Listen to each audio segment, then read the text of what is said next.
আজ আমরা দেখে নেব ক্লাস 6-এর পরিবেশ বিষয়ের একটি প্রশ্নপত্র, যেখানে ফুল মার্ক আছে 70, সময় আছে 2 ঘন্টা 30 মিনিট। প্রথম প্রশ্ন দেখো, সঠিক উত্তর নির্বাচন করো। ফুল এক নম্বর করে 10টা প্রশ্ন। 10 নম্বর, 1 জৈব ভঙ্গুর বজ্র পদার্থটি হলো চটের ব্যাগ। দস্তা হলো একটি ধাতু, নিজে জ্বলে না কিন্তু অন্যকে জ্বলতে সাহায্য করে, সেটি হলো অক্সিজেন। যেটি লব্ধ রাশির একক নয়, সেটি হলো দৈর্ঘ্য। এসআই পদ্ধতিতে সময়ের একক হলো সেকেন্ড। সিজিএস পদ্ধতিতে ওজনের একক হলো গ্রাম। দাঁড়িপাল্লা একটি প্রথম শ্রেণীর লিভার। মোলাস্কা পর্বের প্রাণী হলো ঝিনুক। একটি পরিযায়ী পাখি হলো কাজল পাখি। বিরুৎ জাতীয় উদ্ভিদ হলো ধান গাছ। দেখে নেব এবার পরবর্তী প্রশ্ন, সঠিক সত্য এবং মিথ্যা লেখো। প্রথম প্রশ্ন, ধাতু তড়িতের কুপরিবাহী। মিথ্যা। ওজনের পরিমাপ করা হয় সাধারণ তুলাযন্ত্রের সাহায্যে। মিথ্যা। উত্তর হবে স্প্রিং তুলাযন্ত্রের সাহায্যে। দ্বিতীয় শ্রেণীর খাদক হলো ব্যাঙ। সত্য। কাঁচি একটি জটিল যন্ত্র। মিথ্যা। কাঁচি হলো একটি সরল যন্ত্র। তৃতীয় শ্রেণীর লিভারে আলম্ব এবং বাধার মাঝখানে থাকে বল। সত্য। কেঁচো একটি অমেরুদণ্ডী প্রাণী। সত্য। ব্যক্তবীজী উদ্ভিদ হলো লিচু। না, মিথ্যা। ফাইলেরিয়ার রোগের জীবাণু বহন করে যে মশা, সেটি হলো কিউলেক্স মশা। দেখে নিই নেক্সট পেজে আছে তিমি একটি স্তন্যপায়ী প্রাণী। সত্য। চাষের জমি থেকে পাওয়া বজ্র পদার্থ হলো গ্লাভস। না, গ্লাভস হাসপাতালজাত বজ্র পদার্থ, তাই হবে মিথ্যা। শূন্যস্থান পূরণ করো।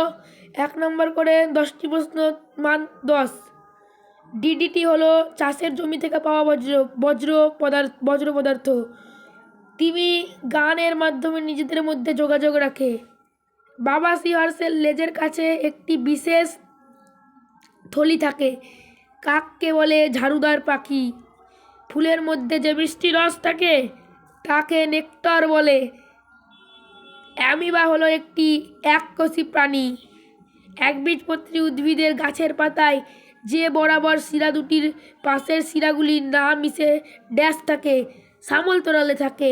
ভূমি ও নততলের মাঝে কোণ যত ছোট হয়, নততলের সুবিধা তত বেশি হয়। খাদ্য পিরামিডের একটি ধাপ হলো একটি পুষ্টিস্তর।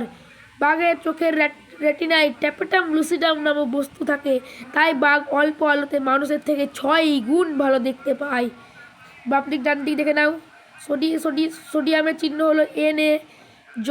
জল যৌগিক পদার্থ। পারদ এক ধরনের ধাতু। উষ্ণতা থার্মোমিটার। আয়তনের একক ঘনমিটার। অনুপরিমাণুর পরিমাপ মল। ইলেকট্রিক কাটিং যন্ত্র, এগুলো জটিল যন্ত্র। প্যান্থেরা টাইগ্রিস বাঘ। ভারতীয় পাখি সালিম আলী। জৈব ভঙ্গুর বজ্র পদার্থ প্লাস্টিক। দেখি নেক্সট পেজে দেখে নেব। বড় প্রশ্ন পেয়ে যাচ্ছ কি যে 2 করে 5টি প্রশ্ন, মান 10। জৈব ভঙ্গুর বজ্র পদার্থ কাকে বলে? দ্বিতীয় প্রশ্ন, বাড়ির থেকে করার সময় উদ্ভব বজ্র পদার্থের একটি নাম লেখো। পৃথিবীর সব থেকে বড় প্রাণী কোনটি? তিমি। তার শাসঙ্গের নাম কি? তার শাসঙ্গের নাম হলো ফুসফুস।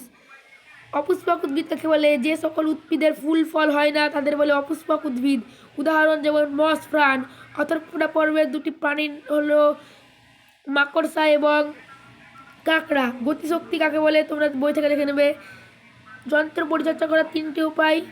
3 নম্বর প্রশ্নগুলো যেগুলো আছে দেখে নাও ভালো করে। নততল কাকে বলে? নততলের খাড়ায় যত বেশি হবে নততলের সুবিধা তত কম হবে। ম্যালেরিয়া রোগের জীবাণু বহন করে অ্যানোফিলিস মশা। মশার জীবনচক্র আলোচনা করে দেখে নেবে তোমরা। জলে তড়িৎ বিশ্লেষণ করলে কি পাওয়া যাবে? এটা দেখে নেবে বই থেকে। H2 এবং O2 এর ধর্মের পার্থক্যগুলি লেখো। পার্থক্য তোমরা বইয়ের মধ্যে পেয়ে যাবে। আর দেখে নাও 7 নম্বরের খুবই ইম্পর্টেন্ট প্রশ্ন, শক্তির উৎসকে কয়টি ভাগে ভাগ করা যায়? 2টি ভাগে ভাগ করা যায়।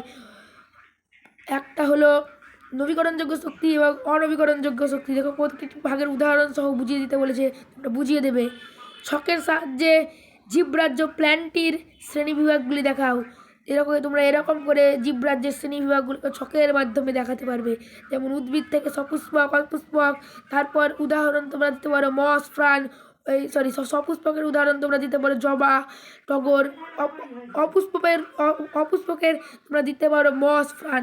ঠিক আছে, এরকম আরও ভিডিও পেতে আমাদের চ্যানেলটিকে নিশ্চয়ই সাবস্ক্রাইব করবে। আর ক্লাস 6-এর এরকম নতুন নতুন আপডেট পাওয়ার জন্য চ্যানেলটাকে করবে সাবস্ক্রাইব। ভিডিওটা ভালো লাগলে ভিডিওতে লাইক করবে এবং তোমার বন্ধুদের কাছে ভিডিওটা অবশ্যই শেয়ার করবে। দেখা হবে খুব শীঘ্রই অন্য কোনো বিষয়ের প্রশ্নপত্র নিয়ে।